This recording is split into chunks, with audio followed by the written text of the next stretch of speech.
Good afternoon. I'm Tracy Gordon, Vice President of Tax Policy at the Urban Institute and co-director and acting Robert C. Posen Director of the Urban-Brookings Tax Policy Center. It's my pleasure to welcome you to Racial Disparities in Tax Subsidies for Homeownership.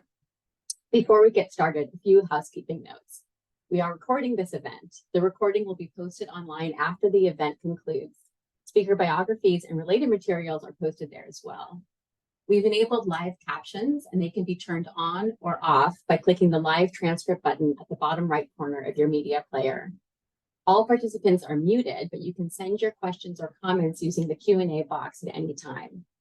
If you would like to join the conversation on social media, you can send your please use the hashtag #live@urban. And lastly, we are always looking for ways to broaden the conversation on tax and fiscal policy to include the latest issues and identify solutions. We are especially interested in hearing from a variety of perspectives, backgrounds, and experiences. After today's event, we'll be emailing you a survey. If there are topics that you think we should consider or speakers that you would like to hear more from, we'd really like to hear that. So please share your feedback in the survey or by emailing us at info@taxpolicycenter.org. Now on to our program. For most families, their home is their single largest asset, but not all families have access to home ownership. In 2019, about 3/4 of white families own their home, but for Black and Latino families, those shares were 45% and 48% respectively. And home values were systematically lower for Black and Latino families. Differences in home ownership are an important cause and driver of inequities in wealth that we see in our society, as several of our panelists have shown in their work. It's also the case that the US tax code subsidizes home ownership in a variety of ways. Most well-known is the mortgage interest deduction, but other mechanisms include the deductibility of property taxes, which go to fund services like schools that further enhance the value of a home. The comprehensive tax law passed in 2017 changed many of these homeownership subsidies, for example, by capping the deductibility of local property taxes and other state and local taxes at $10,000 per taxpayer, arguably making the system more equitable. These changes, along with most other provisions that affect the tax code in that law, are set to expire next year. So it's a great time to ask, what did housing subsidy changes in the 2017 tax law actually do for home ownership differences by race and ethnicity? What might be some alternatives that policymakers should consider next year as they wrestle with whether to extend expiring provisions of the 2017 law and how to pay for it? Fortunately, TPC has a newly enhanced microsimulation model that can identify solutions to just those questions. And we have a new study, including results from that model, which my TPC colleague, Rob McClellan, will be presenting in just a few minutes. We also have a terrific set of speakers to dive further into these issues. First, we're so pleased that Jessica Fulton, Vice President for Policy at the Joint Center for Political and Economic Studies, can join us. You have her and everyone else's bios on the event webpage, but just a few quick words about Jessica. She's an expert on issues at the intersection of race and economic policy, and she leads the Joint Center's research and policy team in identifying and promoting policies to advance the socioeconomic status of the Black community. Before joining the center, she was at the Washington Center for Equitable Growth, the DC Fiscal Institute, and the Chicago Urban League. She serves on the board of the Black Swan Academy and the advisory board of the Sadie Collective, which strives to increase the representation of Black women in economics, and which Urban and TPC have had the good fortune. Welcome, Jessica. Thank you so much, Tracy. I'm really grateful to the Tax Policy Center for inviting me to join the conversation today. And I'm really looking forward to the panel this afternoon. As Tracy mentioned, I'm joining you all from the Joint Center for Political and Economic Studies. We are America's Black think tank. Our organization has, for the past 54 years, been focused on highlighting issues facing communities of color, and in particular, those facing Black communities. So for the past several decades, we've completed research and analysis and lifted up the voices of those concerned with issues facing Black communities. We do this to strengthen policy debates and to make them more effective for the communities we work with. So over the past few years, obviously, we've been really excited to see more and more scholars and advocates grappling with issues of race and policy. It's led folks to examine not just disparities in things like poverty rates, education levels, and wealth, but it's also forced people to reckon with some of the causes of these disparities. And as people do this work, and I really hope that this kind of work continues, they're doing this work despite the efforts of individuals and organizations who would rather that we paper over the true history of our nation. But the fact is that the way our society has worked or not worked for certain communities, it really matters. It matters because it affected how our policies were crafted in the past, and it matters for how our policies affect different communities today. So ultimately, I'd argue that understanding this history and using it to inform our policy-related research questions will help us to ensure that our policies are successful and effective for people, regardless of race, ethnicity, gender, region, a whole host of differentiators. And I think that for the folks on this call today, regardless of political affiliation or ideology, we do this work because we want to help advance policies that will work for people.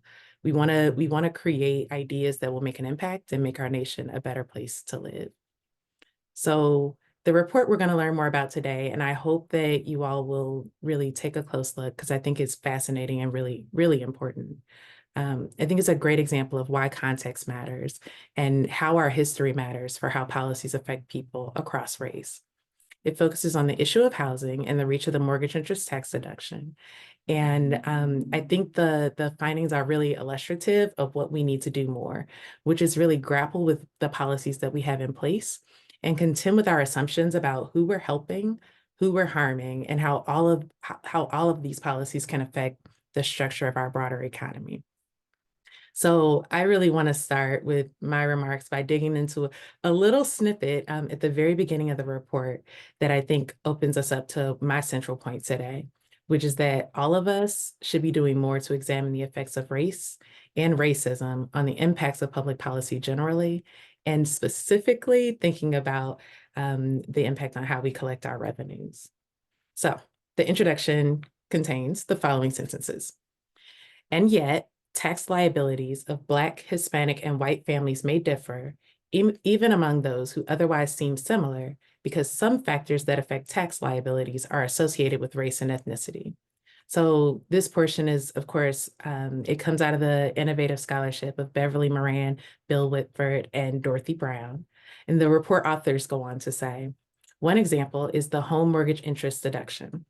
A legacy of discrimination in the housing market and mortgage lending industry has contributed to lower homeownership rates among Black and Hispanic families than among white families.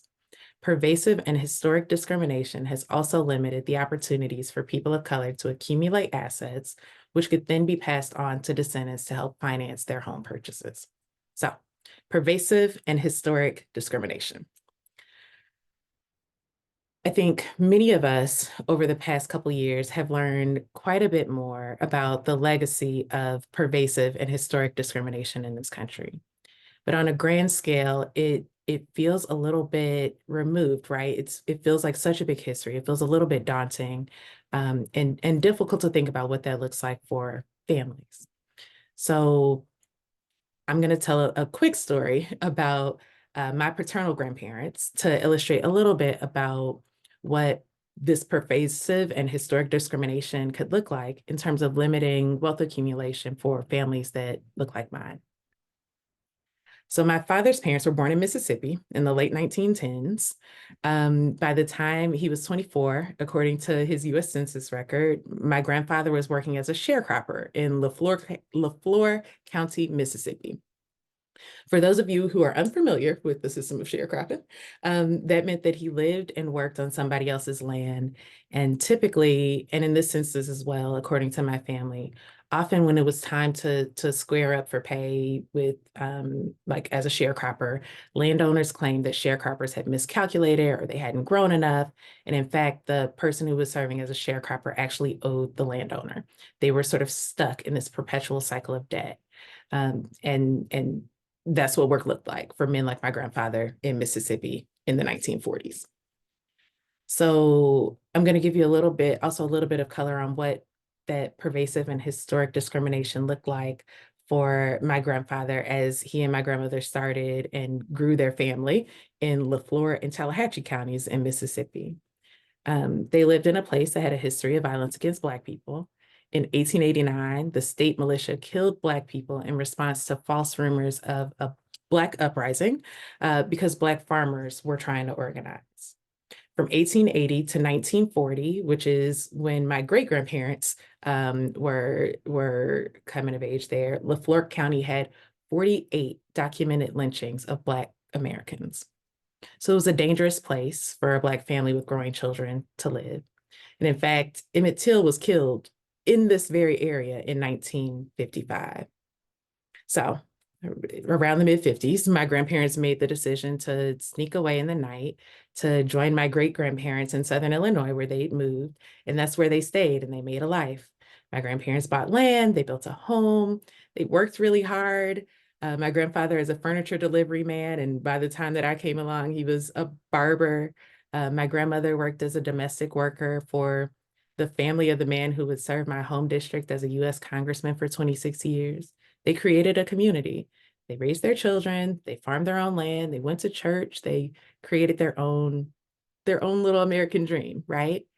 So what does this have to do with tax policy? Why does it matter? I think that it matters because their economic status was really limited by the realities of their situation. And this isn't necessarily something that the field of economics or tax policy typically accounts for, right?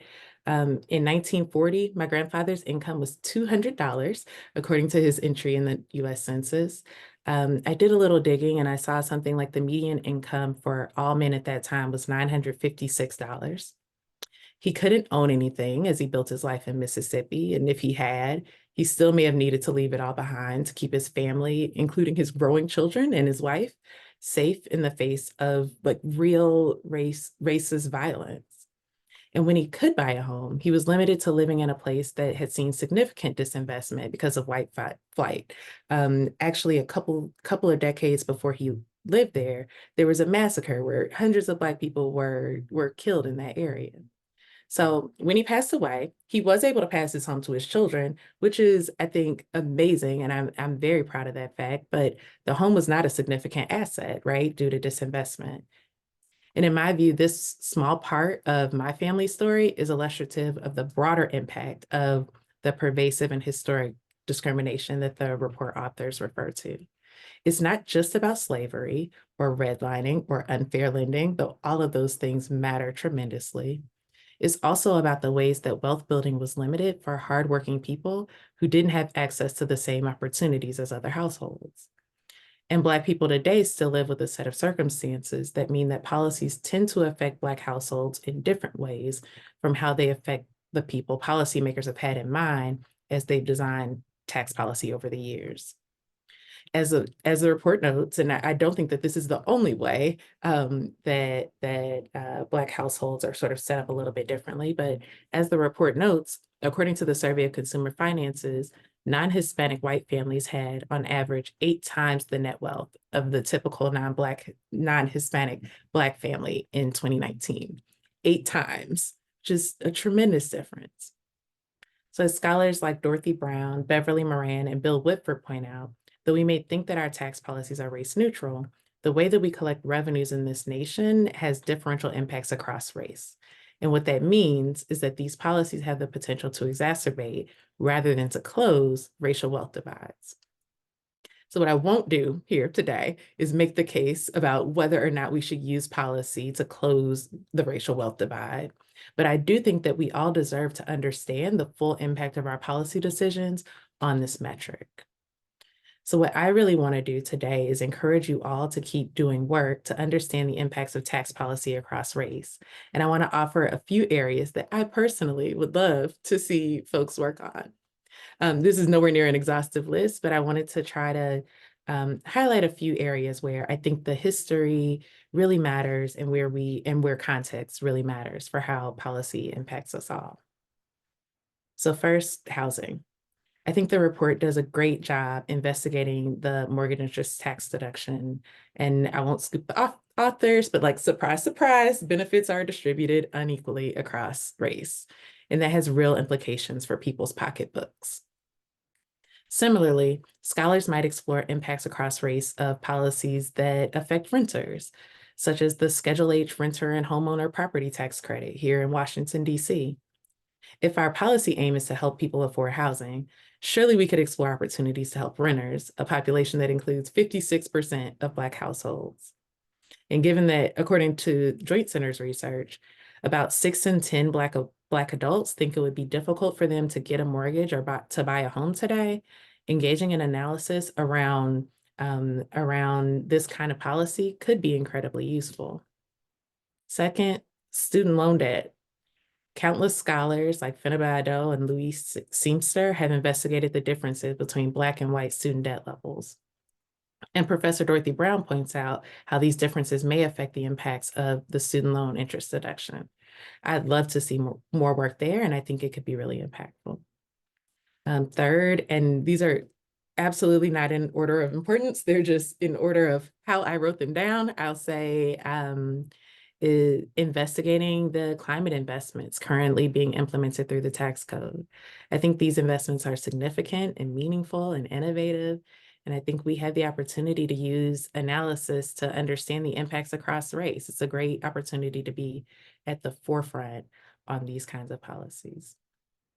Fourth, the impact of tax policy on Black-owned businesses. I think there's an opportunity to understand how small businesses engage with our tax system and what the implications are for Black businesses, which tend to be smaller and less resourced and just have a more difficult time building wealth, right, than other, because of the same wealth divides that we already know exist. I think the last place that I'm going to highlight is that we should consider the impacts of any future plans to tax wealth. So Treasury put out this year a Green Book addendum highlighting the impacts of President Biden's fiscal year 25 budget on racial wealth inequality. This includes an analysis of the president's capital gains tax proposal. I think this is an important analysis, and I would love to see more on this and other kinds of wealth tax proposals. I think there's a number of other ways where this kind of analysis can make an impact. Lots of people have already gotten started. The Treasury Department published in early 2023 an analysis of tax expenditures by race and ethnicity that showed Black households being largely underrepresented in many of the country's tax expenditures. The Joint Center's Tax Policy Advisory Committee includes a few scholars: Jeremy Barrett-Friend, who looks at race and tax policy enforcement; Bradley Hardy, who's thinking about income volatility, race, and tax credits; Stephen Dean, who investigates race and, really interestingly, its interaction with the international tax system; Phyllis Tate, who looks at race, wealth, and taxation. And here at the Tax Policy Center, I've been really impressed with the work that the team has been doing, and in particular with Bill Gale and his very clear articulation of why this work matters. I think this analysis is it's possible. We've seen that it's possible, it's important, and it's illuminating, and I really hope to see more. I think that analyzing the impact of these policies by race will help us understand how to be more effective and efficient. I think it'll also help us to see how we might be treating similarly situated households differently. And if it's our policy goal, we could use this analysis to help us design policies to narrow disparities in income, like through the expanded child tax credit. Or at least we could figure out how not to increase disparities in wealth, right? Or we could decide that we want to use these policies to remedy past harms, like through wealth tax and reparations. I think these are fantastic aims, but I don't think we get there without doing the analysis to really understand the impacts. There's one more reason why I think this is important, and it's a bit more personal to me, but I think that placing our work in the context of the lived realities of people across race helps a broader group of people find a connection to these fields. As a Black woman who studied economics, I will say that I have very often found the theory far removed from what I saw in the world around me. So by engaging in thoughtful, rigorous research that takes into account that ceteris paribus does not always apply, we acknowledge that no, not all conditions are equal in a nation that's treated people differently for hundreds of years. Our context really matters, and it matters for how our policies work and don't work for different communities. So I think that if we can pull more people into the work, and it can help us to sharpen our analysis, it can help make us all more effective. So I'm going to close with that. And I want to thank again Tracy and the Tax Policy Center team for giving me a few minutes to speak today. Thank you so much for kicking us off so eloquently and noting the importance of this work and complementing this work with lived experience and perspectives from a variety of different kinds of people. I'm reminded, it's ironic that we're talking about housing today, I'm reminded of the analogy that Isabel Wilkerson uses in Cast about an old house, saying that America is like an old house. And anyone who's a homeowner knows that with an old house, as she says, the work is never over. So you might not want to go into the basement after there's been a big rain, but you ignore the possibility of there being some damage down there at your own peril. So I am so pleased that you shouted out the pioneering work of Dorothy Brown and other scholars looking at these issues. I feel like I've written the sentence a million times that mainstream economics and public finance didn't pay attention to the intersection of tax and race as much as those pioneering scholars did. And that an inflection point was the day one executive order from the Biden administration calling for federal agencies and offices to start trying to disaggregate data to understand systematic barriers to access to benefits in the tax code, among other parts of government. And so I just wonder, as someone who's been looking at these issues very closely, what do you think the impact of this increased focus has been since it's now been several years since that executive order and this wider discussion? Yeah, I think one of probably the most exciting thing is that we get to have more inclusive discussions, right? So the Joint Center gets to now talk with some of our partners in sort of Black civil rights, Black advocacy organizations about these tax policy issues. And I think it's not that people weren't interested, but it was really hard to engage in a conversation when you're being told that like race is not actually a factor, right? So that's been really exciting. I also think that we've gotten to see some really interesting policy changes. And I don't think that it's 100% because of the racial equity focus, but I do think that it mattered quite a bit. So if we think about the expanded child tax credit, they did some really interesting things for racial equity. Like it lowered child poverty for Black children, but it also like put money in the pockets of people across race and ethnicity, and it like sort of kept our economy running, right? Like it helped people to put food on the table. And I am a firm believer that if we can be really thoughtful about how we design more inclusive policies, we ultimately it's almost like what is it? The rising tide lifts all boats. It's almost like it brings all of us up. So that's been really exciting to see. I also like I am just I am trying to be very optimistic. I am looking forward to more work in this space because I do think that, you know, these are interesting research questions. They're things that people have not explored, and I think we're getting to learn some really interesting things. I couldn't agree more. I feel like it's a wonderful time to be alive and to be an empiricist interested in the world around you. Thank you so much for joining us. I'm going to turn things over to my TPC colleague, Rob McClelland.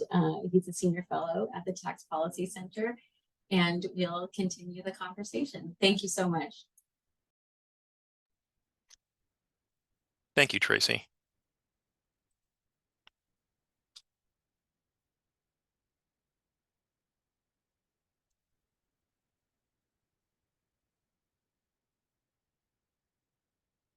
So this work is entitled Racial and Ethnic Disparities in the Home Mortgage Interest Deduction, and it's joint work with Janet Holzblatt and Gabrielle.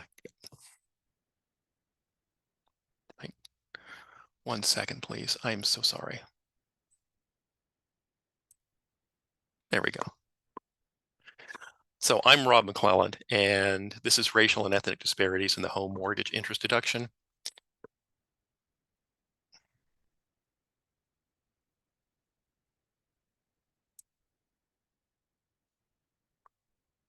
One more time. I'm Rob McClelland. This is Racial and Ethnic Disparities in the Home Mortgage Interest Deduction. This is joint work with Janet Holtz-Black and Gabriela Garrega.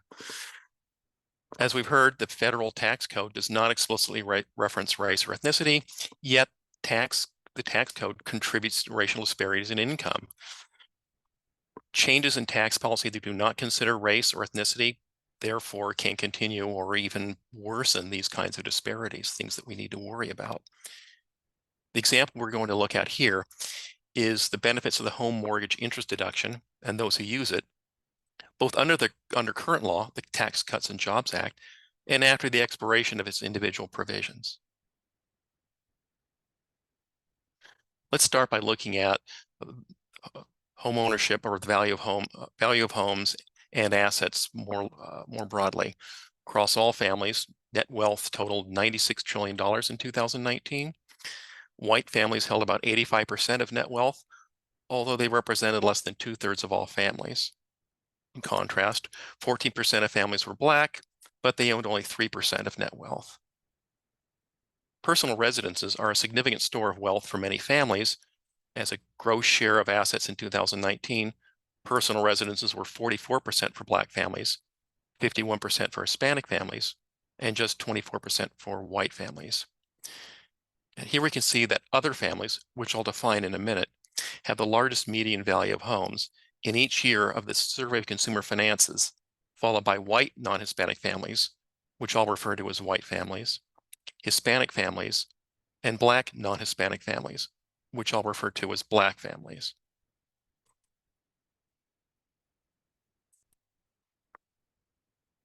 A history of discrimination in the housing market and mortgage lending industry has resulted in long-lasting racial gaps in the homeownership rates. For example, the practice of redlining and covenants and property deeds block people from home ownership in some communities based on their race, ethnicity, and religion. Differences in the financing of home purchases also contribute to racial discrepancies in home ownership and housing costs. Asian, Black, and Hispanic families are more likely to be denied mortgages than white families. Even if race is not observed by the lender, other factors, which can be associated with at times with race and ethnicity, may increase the likelihood that a mortgage application is rejected.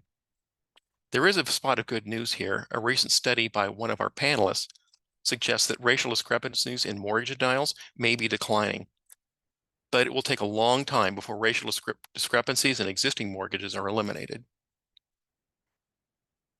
How do the tax policies subsidize homeownership? Well, the biggest one, the things most people will be aware of, is that families that itemize their deductions can deduct mortgage interest payments. Of course, they have to own a home, and they have to have a mortgage. They're going to want to make use of this if their total deductions exceed the standard deduction. They can use they can itemize their deductions even if the deductions are less than the standard deduction, but doing so would actually raise their taxes. There's some limits as to what they can deduct. Interest payments must be on loans of no more than $750,000, and itemizers can deduct some or all other property taxes. Another way in which the tax policy subsidizes homeownership is that sellers can exclude up to $250,000 or $500,000 for married couples filing jointly of capital gains from sale. This is a primary way in which families can pass assets, or can buy a home, have it grow, sell it, and pass the money on to their children tax-free. In fact, most families don't itemize it under current law, the TCJA, Tax Cuts and Jobs Act, because under it, the standard deduction was dramatically increased. Again, to be clear, families still have the opportunity to use the home mortgage interest deduction, but many families stopped itemizing because their taxes were lower using the standard deduction. Currently, in 2024, $14,000, $600 for single filers, $29,200 for married couples filing jointly. The cap on the amount of state and local taxes that can be deducted, on the other hand, reduces the amount of deductions that actually one can use. So one can imagine a family that has $15,000 in property taxes, and were they able to deduct all $15,000, they might itemize. But since they can only deduct $10,000, they go ahead and take the standard deduction. Now, what we're going to use today is TPC's Tax Policy Center's microsimulation tax model. Our model is a database of anonymized tax records supplemented with information about wealth, education, consumption, and other variables. But tax records don't contain information on race or ethnicity, so we've added those data for the year 2019 using the categories in the Survey of Consumer Finances. Those categories are Black, non-Hispanic, which again, I'll refer to as Black, Hispanic, White, non-Hispanic, and Other, which includes people identifying with more than one race, or Asian people. So we're doing this again for 2019. So keep that in mind for this is what's being done with all of our analysis. We're using 2019. The model allows us to calculate the tax burden from current law and numerous alternatives, and to allocate them across income, and now across racial groups and ethnic groups as well. So let's think for a second about the home mortgage interest deduction. So look at the bottom income quintile. Less than 6% of Black, Hispanic, White, and Other families in the lowest income quintile have mortgage interest. So it's a small amount, and it's roughly similar across race and ethnic groups, races and ethnicities. Families with higher incomes have more frequently use the mortgage interest deduction, or I'm sorry, they more frequently have mortgage interest. At every income level in the first 4 quintiles, White families more frequently have home mortgage interest than do Black families, Hispanic families, and other families. So we can see, for example, in the 4th income quintile, 61.1% of White families have home mortgage interest, 55.3% of Black families, 55.2% of Hispanic families, and 51.8% of other families. But at the top of the income distribution, we see that Black families more frequently have home mortgage interest. This may reflect another result of historic discrimination. Black families are less likely to be able to rely on inheritances or gifts to finance their home purchases, because there have been fewer opportunities for Black families to accumulate assets that could then be passed on to the next generations. Now, in terms of the actual deduction, rather than just having home mortgage interest, who benefits? Well, obviously homeowners and those who have mortgage interest, but other factors, often linked to income, reduce the likelihood that Black and Hispanic families either itemize or receive as a high a tax benefit from claiming the deduction as White families. First, homeowners may not itemize. Second, the value of the deduction depends on people's tax rates, which rise as people's income rises, meaning that the home mortgage interest deduction is more valuable for high-income taxpayers. Now, we measure this by asking, who would face a tax increase if the home mortgage interest deduction was repealed? First, let's look at how it would affect families in the different income levels using the 2019 law, which is after the passage of the TCJA.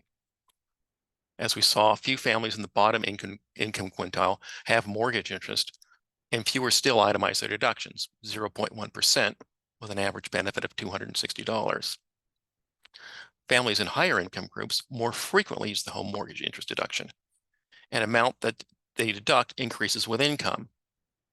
But even in the top 5% of income, only half the families use the home mortgage interest deduction overall.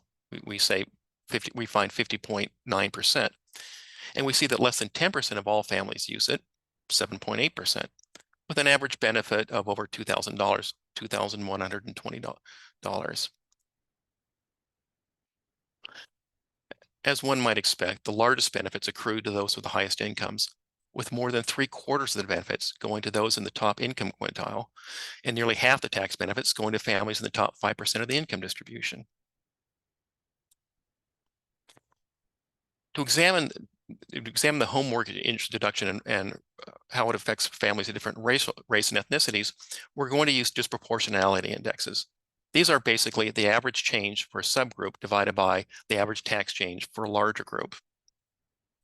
As an example, one can imagine a tax change that raised taxes for Black families by $30. It raised on average taxes for all families for $90. The disproportionality index for Black families in this example is 1/3. They saw a disproportionately small increase in their taxes. An index of 1.2, for example, would say they saw a disproportionately large increase in their taxes.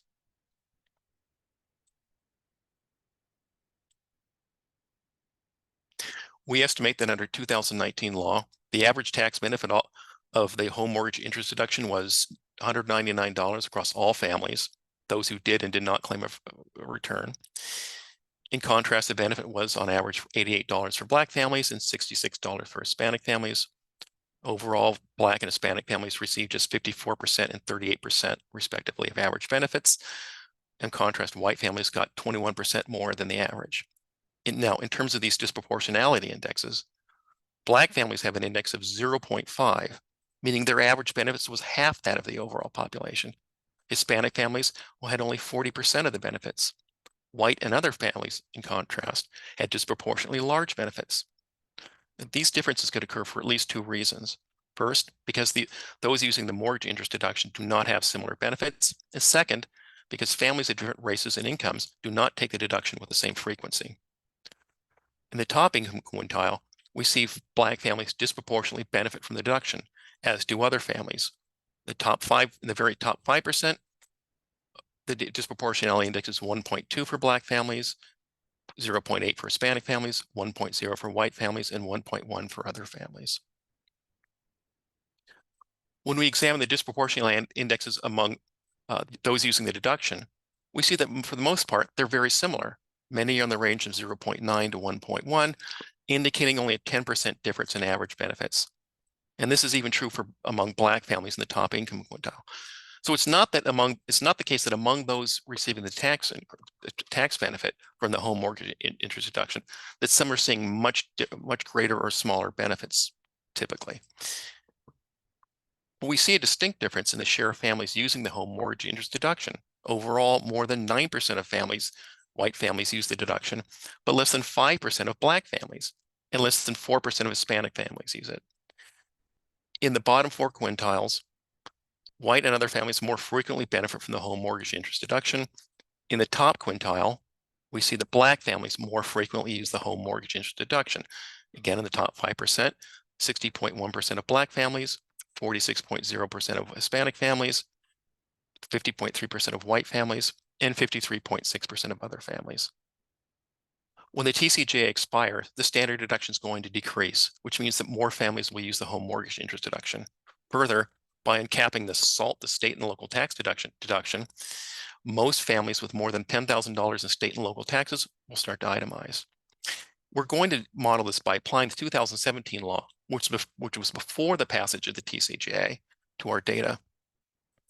Under 2017 law, again before the TCJA, 19.6%, nearly 20% of tax units would have itemized, while under 2019 law, only 7.8 would have. In the middle three income quintiles, the percent of families benefiting from the mortgage interest deduction without the TCJA is about triple the number that benefit from the mortgage interest deduction under the TCJA.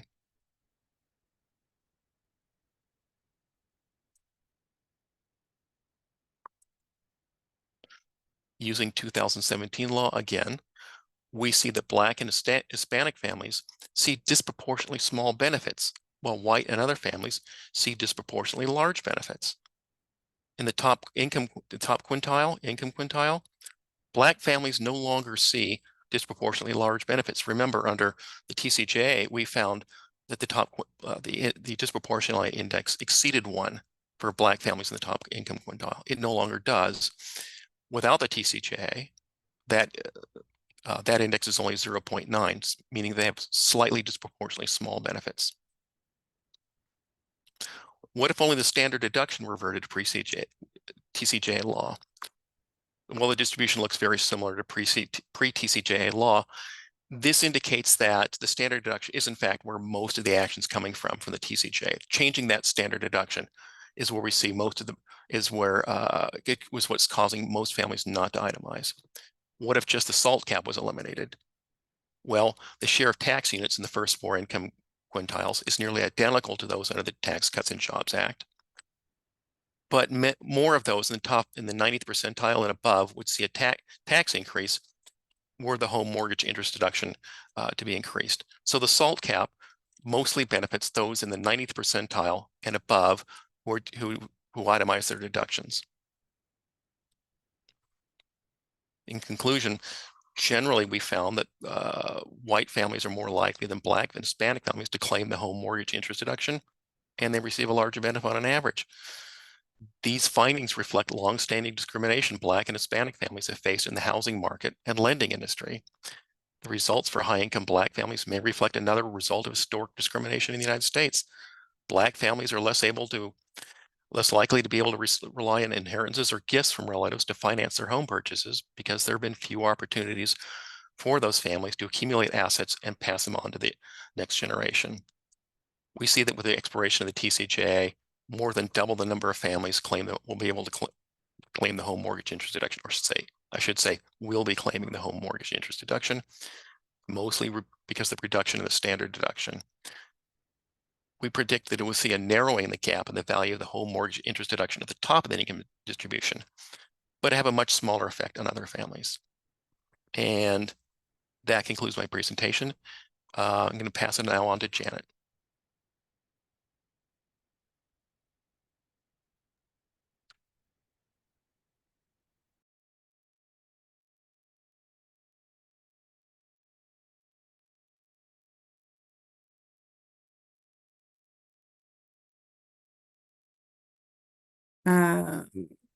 Am I seen? Can I be heard? Yes. Okay, thank you. Thank you, Rob, for that great description of our research. Rob will be joining us later on to answer any questions people have about his study, our study. I also want to thank Jessica for her introductory remarks, for putting our research into context. I think that was a very important discussion that she led, that she had. Today, let me first say, I'm Janet Holtzblatt. I am a senior fellow here at the Urban-Brookings Tax Policy Center. We have a great panel of experts here to discuss generally the home mortgage interest deduction, the racial disparities in it, and also the broader perspectives for tax policy going forward. I want to introduce them first. In alphabetical order, Neil Buddha, who is a special advisor in the Consumer Finance Institute at the Federal Reserve Bank of Philadelphia. In addition, we have Michael Neal, who is a senior fellow at the Urban Institute in the Housing Finance Center. We've also have Derek Plummer, who is a director of communications at Intuit. Before going to Intuit, he has extensive experience in the government, including time spent at HUD. And then we have Camilla Summer, who is the chief of the consumer finance section at the Division of Research and Statistics at the Board of Governors of the Federal Reserve System.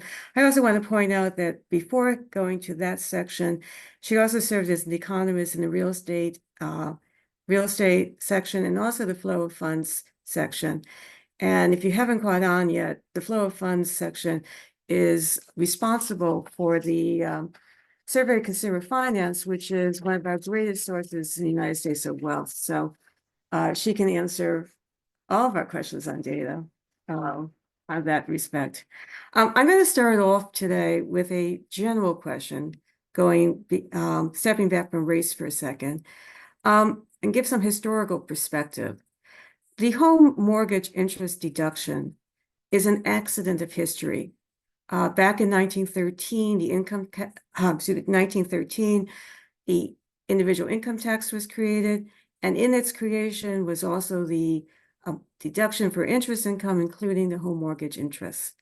But at that time, the income tax only applied to the very wealthy. Flash forward several decades, and we enter World War II, and there's a need for additional revenue, and the taxes expanded to more and more taxpayers, including those in middle income. The home mortgage interest deduction is retained and becomes one of the most popular deductions in the tax code.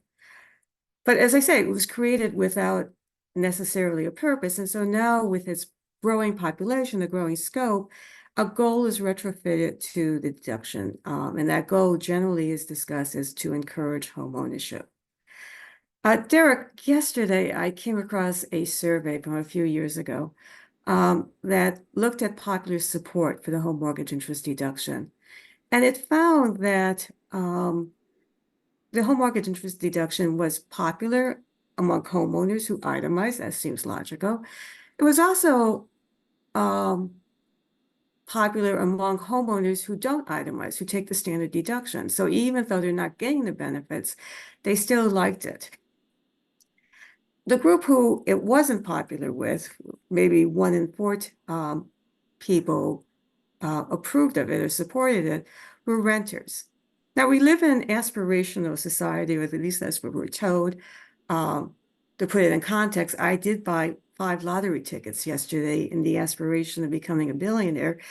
I'm here today. But Derek, do you have any perspective on why it's popular not only among those who claim it, it's popular among homeowners who don't claim it, but it's not popular among renters who, many of whom we presume aspire to own a home and then be able to take the deduction. Derek, what are your views on that?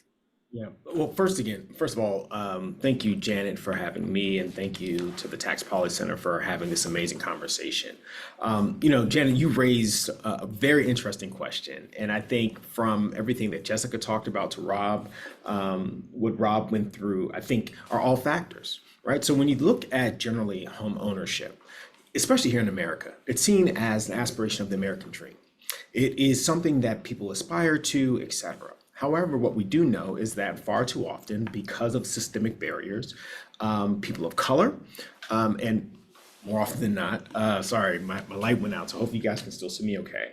But what we do know is that when generally speaking about home ownership, the number of African Americans or Hispanic homeowners is significantly less than those that are renters. So what does that mean? If you actually are able to benefit from the home mortgage interest deduction, then you are likely to be one who's able to kind of take advantage of the things that it brings. But if you are not a homeowner, if you can't even get into home ownership, let alone be able to stay in home ownership, that might not necessarily be the case. What we also know is that our tax code is extremely complicated, more than 6,000 pages long. And what we also recognize is that every April, the racial wealth gap is exacerbated because of so many different things that we have seen over decades, whether it has been people of color being left out of a lot of these programs, whether it has been the inability for folks to actually obtain home ownership through a number of ways. What I'll say is that at Intuit, we're really proud of the fact that in the last 10 years, we have for free allowed people or been able to help people file their taxes, 124 million, if you will, over the last 10 years. Moreover, we've been able to make a very, very complex tax code and filing process easier for millions of customers. That being said, everyone needs an advocate. Everyone needs someone who's able to actually help them navigate the tax code so they receive every dollar that they are owed and they have earned. And the mortgage interest deduction is one element of that. But to your point, people aren't either taking advantage of it for myriad reasons, or they don't understand the value of it if they are not in a position where they're able to obtain home ownership. All right, so in economics, there's been several decades now of doing research on whether the home mortgage interest deduction actually encourages home purchases. And not just that, but it also affects the prices of homes. Camilla, from your understanding the literature, plus or minus, does the home mortgage interest deduction do what it may have been supposed to do and encourage home ownership? Thank you, Janet. Thank you so much for having me. Well, I think that, as you mentioned, there is a long line of literature which is studying the impact of the home mortgage deduction on home ownership. And I would say that the results or the evidence up to date appears to be a bit mixed. So my favorite paper on the topic is actually by researchers from LSE, Hilbert and Turner, which was published in the Review of Economics and Statistics in 2014. And what that paper finds, in an empirical setting, is that in regions with with elastic housing supply, so where building of new units is easy, the mortgage interest rate deduction leads to increases in home ownership. However, what they also find, and what I think is very meaningful in the context of the current housing market in the US, where housing supply appears to be perhaps a little bit more inelastic currently, and definitely in sort of large urban areas where land is scarce. In areas where housing supplies is inelastic, the mortgage interest rate deduction leads to a reduction in home ownership. And essentially, the same set of results has been found in simulated micro studies, sort of state-of-the-art macro models with heterogeneity in household income and wealth and very detailed tax code. So generally, it seems like it depends on the setting, but currently in the US, it is not inconceivable that the mortgage interest rate deduction is actually reducing home ownership. And why does it reduce home ownership? It's supposed to encourage home ownership. Well, it's supposedly supposed to encourage home ownership. So that's a very good question. And some of these models are giving us, essentially delve deeper into the mechanisms which could explain this. So the main idea is that if you are an existing homeowner, the mortgage interest rate deduction is making debt cheaper and housing consumption cheaper for you. So for existing homeowners, this subsidy is essentially stimulating demand. And the higher demand, but if housing supply is relatively inelastic and there is not a lot of construction going on, the higher demand can lead to higher prices, which obviously benefit existing homeowners. However, if you are a marginal homeowner, and somebody who is at the cusp of owning versus renting, and you are potentially credit constrained, wealth constrained, the higher price level is making it more difficult for you to enter the housing market, to qualify for a mortgage, and consequently, you may be crowded out of home ownership. So that's the basic mechanism. So, I'm sorry. That's Robert's talked about the expiration of the Tax Cuts and Jobs Act in a couple of years. While it really didn't do much for most people with respect to home mortgage interest deduction, it did in other ways make itemizing more appealing. Views on how that expiration may affect home ownership and how maybe that effect will differ amongst the different groups, whites, Blacks, Hispanics. You've done some research, Camilla, on how it varies by income, but can you extrapolate from that with respect to what we might see in terms of racial disparities? Right. So, in the context again of a stimulated model, sort of with a lot of heterogeneity along the income and wealth dimension, we've sort of looked at what the TCJA and different parts of the TCJA have done to the housing market.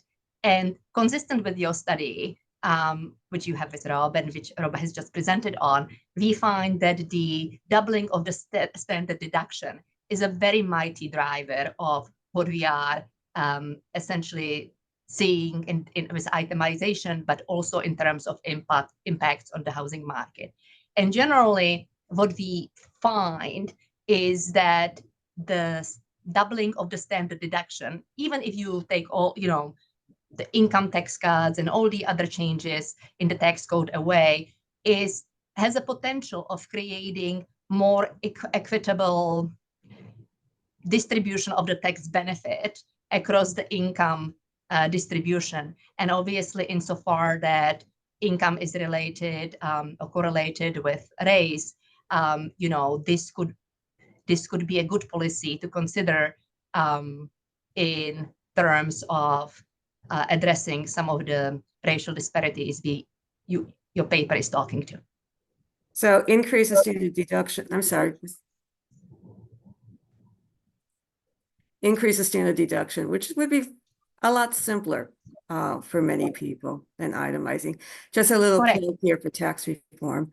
In our analysis, we found, not surprisingly, that the home mortgage interest deduction generally benefits white families over Black and Hispanic families. Now, there are many design features of the deduction, besides owning a home, that contribute to this finding. I'm going to turn to Neil and Michael. Are there ways of redesigning the home mortgage interest deduction, or are there features of the home mortgage interest deduction that particularly may bolster its impact on racial disparities? So since I don't think I sounded articulate there, let me rephrase. The home mortgage interest deduction disproportionately benefits white families over Black and Hispanic families. What features of the home mortgage interest deduction, in addition to owning a home, may lead to that outcome? Michael, Neil, your views on that? That was Michael, Neil. Yeah, I think so. A couple things here. The way that, as kind of I'm more of a home ownership researcher, think who then kind of applies kind of tax within that context. And from that perspective, certainly one of the ways that we kind of think about the home mortgage interest deduction is within kind of this kind of broader framework around kind of the user cost of home ownership, in which you're going to you're not only going to benefit from house price appreciation, but you're also hopefully going to benefit from tax from the MID and other tax policies in a way that have implications for the decision of in a way that has implications for the decision to buy relative to the decision to rent, and specifically kind of house prices compared to rents. With all of that said, a lot of what Rob shared was really kind of curious, both because theory from the home ownership side might predict that, all else equal, that an MID would actually preference home ownership compared to renting. But we don't necessarily see that, particularly among communities of color. One of the things I think, particularly given the fact that many communities of color, one of the things I think that could really benefit, in part given some of the results that Camilla talked about, that Rob shared, in terms of the standard deduction and the role that played, is certainly kind of around, a tax credit.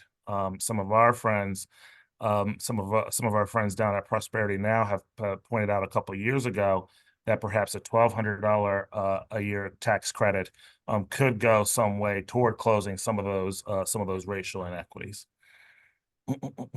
Neil, with pointing to the home mortgage interest deduction and racial disparities, is there a way to maintain that deduction, or are there features of it that could that particularly lead to its disparities among race besides owning a home? Well, one thing I wanted to add to what Michael just said is, it seems like the disparities are just this function of not just inequality in home ownership, but also income inequality.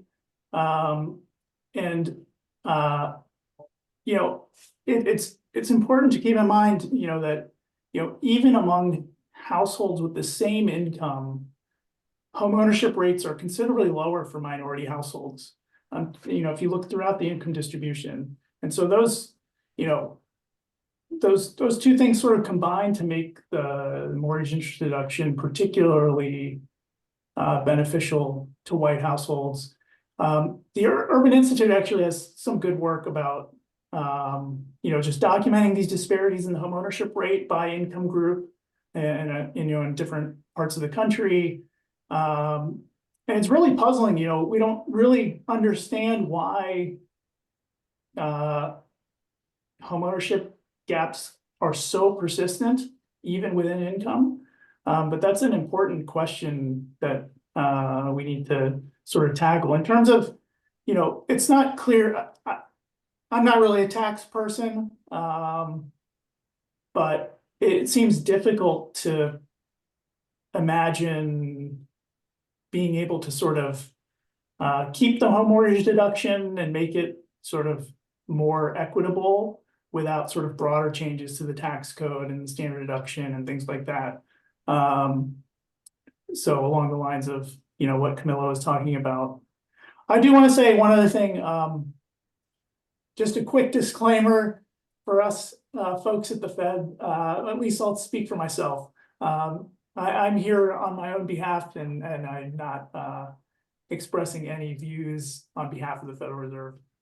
Camilla, do you want to second that? Yes, I would like to second that. I'm also speaking here on my own behalf and not on the behalf of the Federal Reserve. Yes. I spent most of my career in government, so I'm used to that phrase. It is a virtue of not being in government that you can speak more freely. But building on Michael and Neil's comments, I guess we can delve deeper into the source of the problem in terms of, if the home mortgage interest deduction is to encourage home ownership, and it doesn't, and it has these racial disparities, first of all, what is the problem how could we redesign tax policy to encourage home ownership and at the same time reduce racial disparities? There was mention of a tax credit. Was it the first?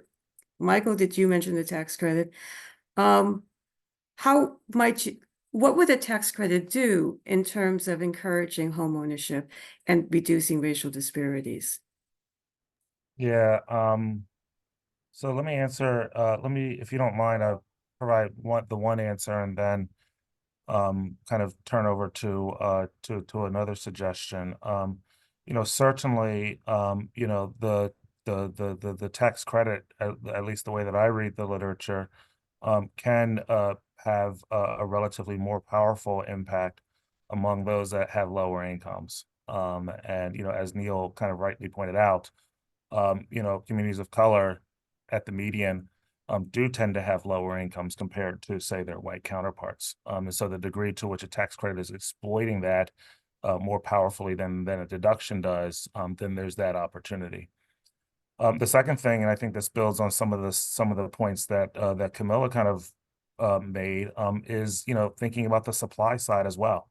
When we think about housing supply, we are thinking about small builders, and the degree to which tax policy can certainly help to change their calculus.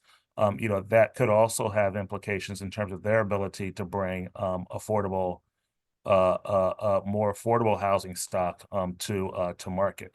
I will say that, at least anecdotally, that impact is largely going to vary in different regions of the country. But still, I think it's worth kind of thinking about what can the tax system do, not just in terms of the demand side, but also what it can do on the supply side as well. So in President Biden's budget, he has both a first-time home buyers credit and a home seller credit. Does that go to addressing the issues that you have just discussed? I think it's, on the one hand, I think it's possible. That being said, I think one of the things that I've been curious about is certainly the degree to which, say, repeat homeowners tend to benefit more from the MID than first-time homeowners. We know from certain data sets that white homeowners tend to be more likely to be repeat homeowners. Repeat homeowners typically have higher home values, which then mean, hopefully more mortgage debt, assuming a given level of equity. And so, that suggests that, hey, certainly it could do some things around affordability, but we also have to pay attention again to what the racial equity implications are there. I'm open to others on the panel. How would you design a tax proposal, a tax provision that might have the dual goals of encouraging homeownership and reducing racial disparities? Neil, Derek, thoughts on that? I'm not asking you to comment on any policy if you prefer not to, but just in terms of an alternative to the current method of doing it, a current approach.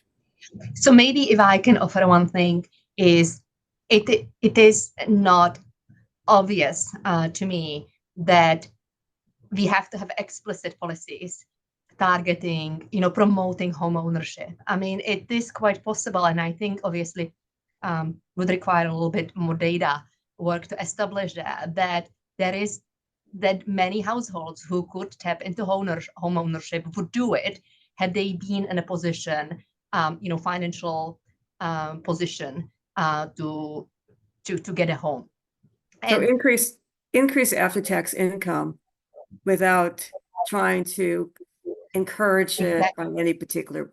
Exactly. And in that sense, I think that what's interesting, for example, about the doubling of the standard deduction is that it is also a benefit for renters. So, for example, in the context of our model, what ends up happening is that with the doubling of the standard deduction, renters have higher incomes, which allows them to save at a higher rate, potentially also adjust their own non-durable and housing consumption. But it does increase their savings rate and allows them to get into home ownership, or sort of accelerates or aids, abets the transition into home ownership. So, I think that the mortgage interest rate deduction, just generally how I perceive it, is that it tends to benefit existing homeowners, and it's very well liked, but that in a way, you can have policies which help people which increase household income and help them achieve home ownership through saving and ability to qualify for mortgages. So that was me repeating myself. So going back in time, we created this home mortgage interest deduction. We then created a goal for the home mortgage interest deduction to subsidize purchases of home. But what if instead the perspective had been to but to reduce housing costs, whether you owned or whether you rented?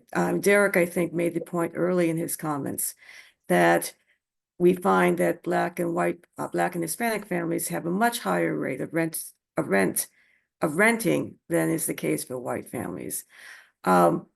Views from the panel on what the world would look like with a policy where the goal was reducing costs of housing as opposed to encouraging home ownership or subsidizing home ownership? Yeah, I mean, so look, here's what I would say, and there's far more brilliant minds on this panel than than mine. But look, I think we have to think about the lived experience of so many people who either want to have home ownership or are there, right? So years ago, right, I could speak to members of my family when they were actually able to. When you look at their credit scores and they had enough saved, et cetera, we talk about broader income inequality, but when they actually had the ability to purchase a home, it became cost prohibitive when you looked at the MIP, mortgage insurance premium, right? Because it increased, I want to say in January 2017 from where it was proposed at the end of 2016. When you look at the barriers to actually being able to own a home and then maintain a home. And so the fundamental question, and again, I don't know if there's necessarily a policy outcome. I think there's a number of factors that we have to look at. Everything from the housing shortage, right? So supply and demand. It's hard for people to actually be able to afford homes when there is a lack of supply. At the same time, the ability to actually achieve home ownership because of all the systemic barriers that exist. And then once you actually end up in a home, the ability to maintain that home and afford that home in the long run. We know that there are benefits, right? Again, I can speak to lived experience. My wife, who is biracial, on one side of her family, the white side of our family, they were actually able to provide down payments to their children to purchase homes. My father's, my family that's Black, that type of wealth does not and did not exist in our family.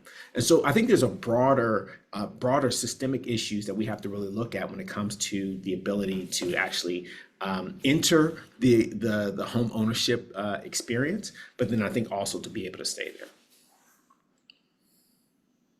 So that's sort of a good segue into what my co-authors and I thought was the most surprising result in our analysis, which was, well, in general, the home ownership, the home mortgage interest deduction disproportionately benefits white families relative to Black and Hispanics.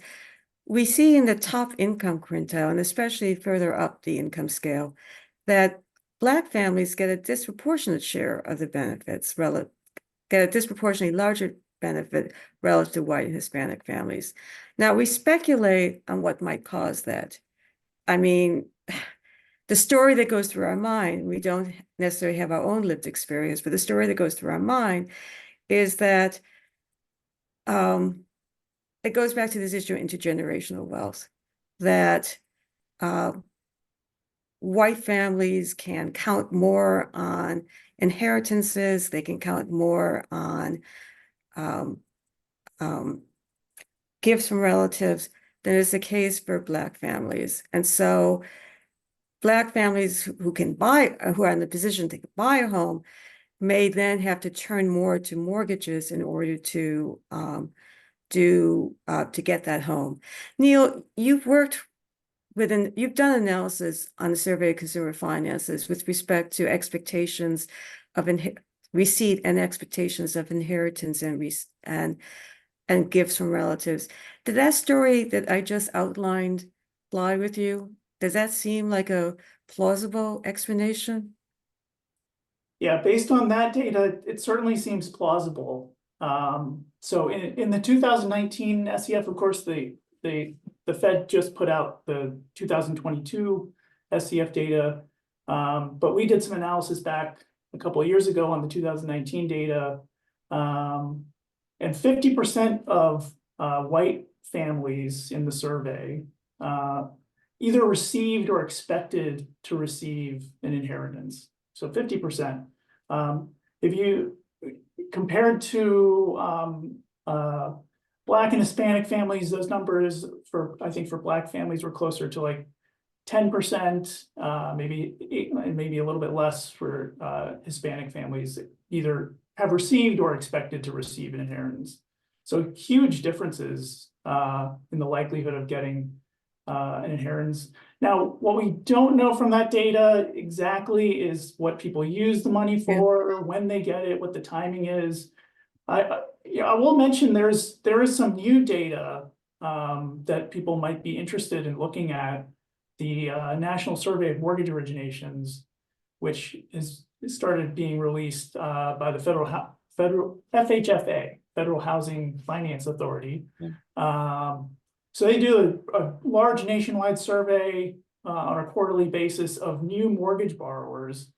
And there are some questions in there about how people came up with the money for their down payment, and specifically about getting gifts from family and things like that. So this is an area where we're starting to get some data, and we can maybe get some direct evidence on this. But that's fabulous. I mean, that was one of the questions that we wanted to delve deeper into, but we did find those barriers with respect to the SCF. I'm going to end with one question, and then turn it over to the audience for their questions. And my question is, the finding that the home mortgage interest deduction does provide disproportionate benefit for those at the higher income Black families does raise this issue of our trade-offs between goals. In an earlier paper with Rob and Gabby and Laura Guano, we found that if you replace the home mortgage interest deduction with a tax credit, with a rate that was lower, a 12% rate or a 22% rate, that because of this other finding, that Black families who are in the higher up tax brackets actually took a deeper tax increase than, I mean, you expect a credit in general as opposed to home mortgage interest deduction to get it to more people and to lower taxes. But we found, in addition to that, that at these rates, people at the higher end of the income distribution were paying higher taxes because they lost a home mortgage interest deduction. And the ones who got hit hardest were higher income Black families. And so the question that comes out of that is, we are at this point considering a long, overdue consideration of racial equity. But in this case, we have a conflict between racial equity and income equity. And, we tend to think of equity in very many dimensions. How do we reconcile? Is there any reconciliation between all the different dimensions of equity? Michael, I think you may have given some thought to that question. I think that's spot on. I think that there is oftentimes deep reflection both in practice and hopefully in research of class and race kind of contributions and the roles that they play. Certainly the history of how we understand wealth outcomes to have evolved certainly includes a narrative around who was able, who among, say, the Black community was able to benefit when many of those laws, federal laws choking off access, were ultimately removed. And there's a narrative that not every person in the Black community was able to do so, but those that have, particularly as that is compounded over generations, have seen greater benefits in terms of their income and wealth outcomes compared to other Blacks who were not. And there I'm thinking, a lot of the work that William Julius Wilson really kind of spearheaded, a couple of decades ago. Going back, so I say all that to say the two things that strike me are, number one, certainly, we do also know that many times people of color do enter homeownership kind of later. And so Yes. kind of thinking about Yes. income kind of across their life cycle, it would stand to reason, and we do see it empirically, that particularly Black and Hispanic homeowners are more likely to have mortgage debt kind of in older age. The other one, and I'm going to totally speculate here, and without having thought it through 100%, but I am curious about the role of geography. Certainly, there's a part of the Tax Cuts and Jobs Act as it was being developed that was really targeted, that really disproportionately impacted higher cost coastal areas compared to the middle of the country, in particular with the MID. We know that in those areas, in part because of the supply issues that Camilla referenced, that affordability is much more of a challenge. Because in many of those cities, home values tend to be much higher. So I am curious just thinking about kind of what the geographic, controlling for geography, or just looking at it across geography, whatever, kind of what the results might look like by race and ethnicity. First, you've answered one of the questions that was posed by the audience, so that was a twofer. And second, yeah, it would be great if we had the capability to, in our tax model, to do more in terms of geography, because I think that is a very important point that you made, that housing prices in California do not compare to, even in Chicago, what the housing prices are.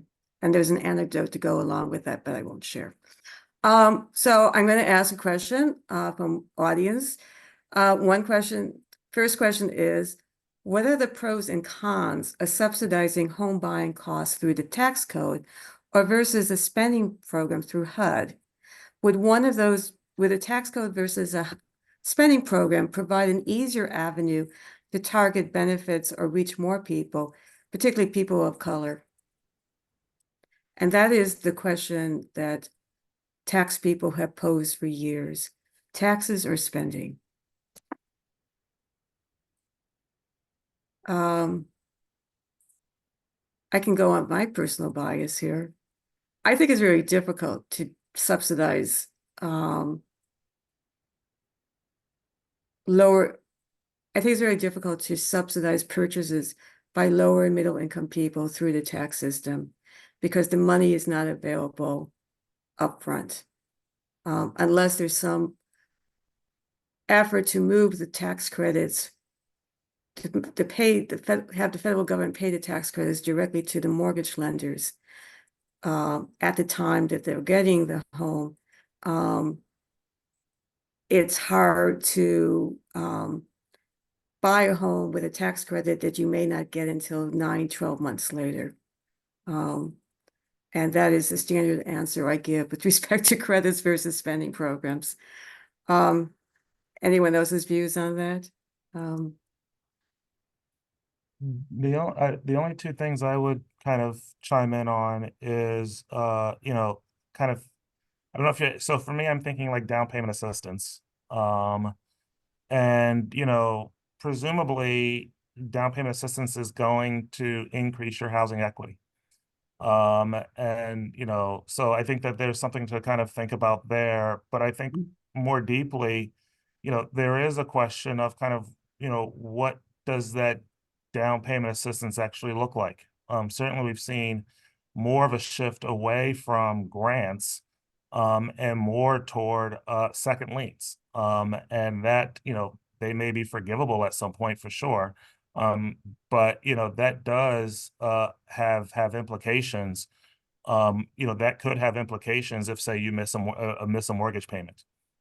The only last thing I'll say is, you know, you think about, you know, oftentimes a down payment assistance program will have some other threshold associated with it, like a credit score, things like that. That, you know, that could really kind of change the analysis in terms of what the benefits and what the community that benefits from the MID compared to, say, you know, who's able to actually access DPA. So worth kind of thinking about, I think, kind of the makeup and the structure, particularly on the DPA side, and comparing it to the tax side to really kind of come to kind of what you think is the right way to do it, the right way to approach it. No, I'm sorry, Neil. Oh, I was just gonna mention, I mean, I agree that, you know, my sort of instinct is like yours, which is, this is tough to do through the tax code, but there was some research by, you know, one of our Fed colleagues, Nick Turner, and some of his and a couple of people from the University of Chicago on the effects of the first-time homebuyer tax credit program from, you know, back in 2009, 2008, 2009. So they did find some significant effects on, you know, people getting into home ownership because of that program. Now that was a special, you know, sort of time in history, and another key thing was that there were good deals to be had at that time on housing because prices had fallen so much. But that again gets back to this thing that several people have raised about, you know, subsidizing buyers versus, you know, the demand side versus the supply side. And, you know, as Derek and Camilla were saying, you know, we do have a real supply problem. And so, you know, you have to be concerned about subsidizing buyers and just exacerbating sort of the price spiral problem. So one of the questions, and I think Derek, I'd be interested in hearing your answer on this one. One of the audience members has asked about the role of financial literacy. And if there was more direction toward, you know, doing more to make people aware of the tax provisions, make them more aware of how to apply, would that ultimately perhaps lead to an increase in awareness of the home mortgage interest deduction? I mean, what can the government, what can the private sector do in terms of enhancing financial literacy and awareness of the home mortgage interest deduction? Yeah. So, you know, let me just kind of take a step back. One of the things I'm actually really proud of that we're doing here at Intuit is we've launched our Intuit for Education. And so between now and 2030, our goal is to educate the next generation of Americans around financial literacy, specifically with the goal of 50 million children and young adults actually becoming financially literate. And financially literate encompasses myriad things, everything from being able to know how to budget and your financial planning, checking accounts, et cetera, but then also understanding one's credit and one's ability to take advantage of things like the mortgage interest deduction. I would also say it's important, and I said this earlier, that folks actually have an advocate when they're doing their taxes, because the truth is, as complicated as our tax code is, it's extremely difficult for many Americans, unless they have a CPA or an Intuit TurboTax or someone like that, actually helping them along this journey in this process. But I also think it really does start with making sure that people understand, right, what it means to be financially capable in today's world. One cannot purchase a home, at least through obtaining a mortgage, right? Unless you have established credit. And how do you go about building and establishing your credit? All these things are so important. And time again, we've seen so many people say, I don't even know what the first step is. And so being able to take advantage and knowing whether or not you want to do standard deductions or itemize your tax filing is, I think further along that journey, especially when you don't understand how to even access capital, right? Or access the ability to obtain home ownership. Well, at TPC, we're trying to do our part. We just released our briefing book, which is in plain English. It's sort of in question and answer mode. So we can hopefully people can turn to that, or at least getting informed of what these provisions were. For me personally, was doing my mom's taxes with her and her teaching herself and me how it went. We have 2 minutes left, and there's an interesting last question from the audience that I'd like to get into. Given the many barriers to home ownership, particularly amongst people of color, we focus here on the home mortgage interest deduction, but there are other kinds of taxes that may either promote or actually discourage home ownership. Property taxes, for one. For example, one of the studies I found particularly interesting was in Chicago and in Syracuse, of how property tax appraisals were regressive. The wealthier people had more of the time and resources and the chutzpah to go to the property tax office and say, you got it wrong. In Chicago, a couple of the wealthiest people in Chicago got away with some of the lowest price assessments. I won't go into all that detail, but views on property taxes and how they may affect home ownership, retention of a home. Neil and Michael, you were sort of nodding your heads when I posed the question. So, It's an any interesting point. I'm not sure I have any comments. okay. But Janet, maybe more broadly, I think Michael has made that point already, that the one thing is to get into the home, and the other one is to qualify for a mortgage, for example, and the other one is to be able to afford all the costs which are associated with home ownership, such as property taxes, maintenance, insurance, etc. One point which I wanted to make, and which to reinforce Derek's point, is sort of the idea of financial literacy and its importance for building credit. I think that this is a very important area, because you need to have a credit score to be able to typically to qualify for a mortgage. And there is actually some research from our colleagues at the board, which actually shows that even when you control for a host of observable characteristics, individuals from backgrounds with weaker social economic characteristics tend to have lower credit scores at the onset of their life, and hence can have more difficult time in extension to qualify for credit. So understanding also racial disparities in ability to build credit, I think, is important. And Janet, if I'm I could sorry. just really quick, just throw out one example. We just finished a 3-year project in Newark, and there what we saw was that the typical homeowner, Newark is 80 to 90% Black and Hispanic. The typical homeowner was cost burdened. That is 30% of their income went to housing costs, even as homeowners, not renters. And when we dug deeper, it was the property taxes. And so it brings up again that geography of, you have this interaction of, in geographies where you have those higher property taxes, particularly if they're interacting with, lower income communities who on average have lower incomes, you can start to see some real challenges around maintaining homeownership. Thank you. That's an excellent point. You've all made excellent points, and I really have been grateful for you agreeing to take 90 minutes of your time and being here and sharing your wisdom with us. I also thank the audience for their patience in staying with us throughout throughout this. And I hope you will attend future TPC events. And now Ivy is going to remind people, as she has, to fill out the survey, and that this, for future reference, that this webinar will be on our website, along with links to the new report that Rob was describing. So it's all there. I hope you will turn to that and tune in next time. Thank you again.